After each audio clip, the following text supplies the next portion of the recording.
Hey, welcome back, guys. So if you'll recall, hopefully you've seen the previous video to this one. This guitar was a custom airbrush job. It's an acoustic guitar, so obviously we're doing how to paint your acoustic guitar. So this is all done in nitrocellulose lacquer. We've made an effort to keep it as thin as possible throughout the entire process. And we've done our airbrush job here. It's kind of a commemorative thing that the customer bought for a friend of hers who had a child, which is very nice. It's a really nice guitar. So today what we're going to do is move on to the clear coating stage, get that covered, and then hopefully within this video, because that shouldn't take long, we'll do the polishing as well. Because this is nitrocellulose lacquer, that polishing won't actually happen for a month after the clear coat's done, and the clear coating takes a few days. Nitro is always a long process. So really, when you see this, it's going to be way in the future. So what I'm going to do is simply take a mixing cup and mix my lacquer thinner and my nitrocellulose lacquer, and I'm going to mix it 50-50 approximately. I'm not going to use any retarder or anything like that because I don't have high humidity in here and it's not cold or anything. If it's cold or really humid, don't spray nitrocellulose lacquer. It's very finicky. The temperature and the conditions of your workspace will have a big effect on the result that you get, and it can really get screwed up easily. So as I said, I'm just going to mix that 50-50, and then as with all lacquer products, but particularly this kind, we're going to put it on in nice light coats.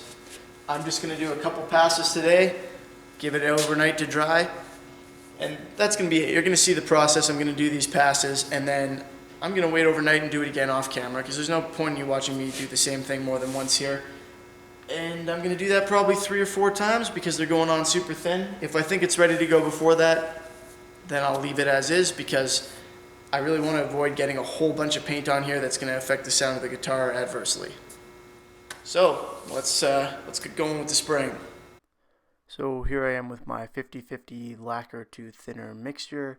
I'm using a 1.5 millimeter nozzle on my paint gun, and I'm running 26 psi at, you can see the regulator there right at the base of the gun. I'm also overlapping my strokes about 50%, and that's about all there is to it.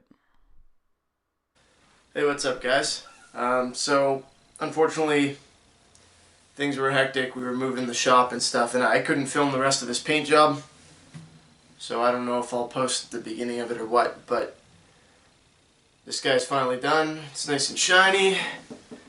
Yeah, pretty interesting airbrush job on there. So, from what I hear, the customer's quite happy with it. Hopefully that holds true when she sees it in person. And I promised her I'd test it and make sure it still plays, so it does. I would have to go back and look at the old video of me testing it out before to double check that it's the same. I think what I predicted was that the lacquer would make it ever so slightly brighter, and I remember it having a very mellow tone before. I don't want to say muddy, but you know, a bit dark. So it's hard to say. I think it might have done a little bit.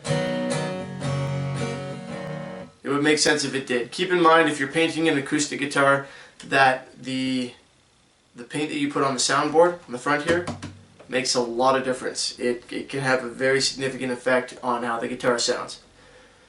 Anyway, that's it for this paint job. It's time for me to get this shipped back.